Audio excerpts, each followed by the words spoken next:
आज हम आप सभी के लिए एक ऐसी कहानी लेकर आए हैं जिसके माध्यम से आपको ये बता सके कि किसी की भी निंदा करना गलत होता है।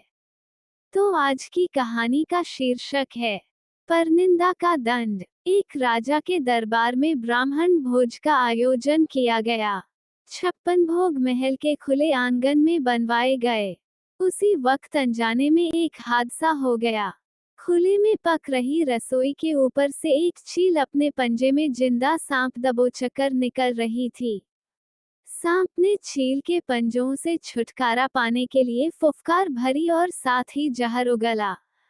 उसके मुख से निकली जहर की कुछ बूंदें पाकशाला में पक रही रसोई के व्यंजनों में गिर गईं। जहरीले भोजन के खाने से सभी ब्राह्मण काल के गाल में समा गए। जब राजा को इस बात का पता चला तो ब्रह्म हत्या के पाप ने उसको दुखी कर डाला। ऐसे में सबसे ज्यादा मुश्किल खड़ी हो गई यमराज के लिए कि आखिर इस पाप का भागी कौन है और ब्रह्म हत्या के पाप के लिए किसको दंड दिया जाए। सबसे पहला नाम राजा का आया क्योंकि राजा ने ब्राह्मणों को भोजन के लिए आमंत्रित किया था। यमराज के मन में दूसरा नाम आया रसोइये का, जिसने ब्राह्मणों लिए महाप्रसाद तैयार किया था। तीसरा ख्याल चील का आया जो सांप को पकड़कर ले जा रही थी। सबसे अंत में यमराज ने सांप के पाप पर विचार किया। लंबे समय तक यमराज अनिर्णय की स्थिति में रहे कि आखिर ब्रह्म हत्या का दंड किसको दिया जाए। घटना के थोड़े समय बाद कुछ ब्राह्मण राजा से मिलने के लिए उसके महल में जा रहे थे। ब्राह्मणों ने एक महिला से महल का रास्ता पूछ लिया।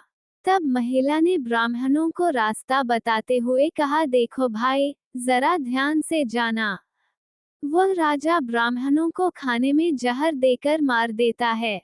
जैसे ही महिला ने यह बात कही, यमराज ने फैसला कर लिया कि मृत ब्राह्मणों के पाप का फल इस महिला के खाते में जाएगा और ये दंड को भोगेगी।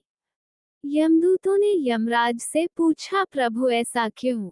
तब यमराज ने कहा, जब कोई व्यक्ति पाप करता है तो उसको पाप कर्म करने में बड़ा आनंद आता है। ब्राह्मणों की मौत से न तो राजा को, न रसोइये को, न चील को और न ही सांप को आनंद आया। ये सभी इस अपराध से अनजान भी थे।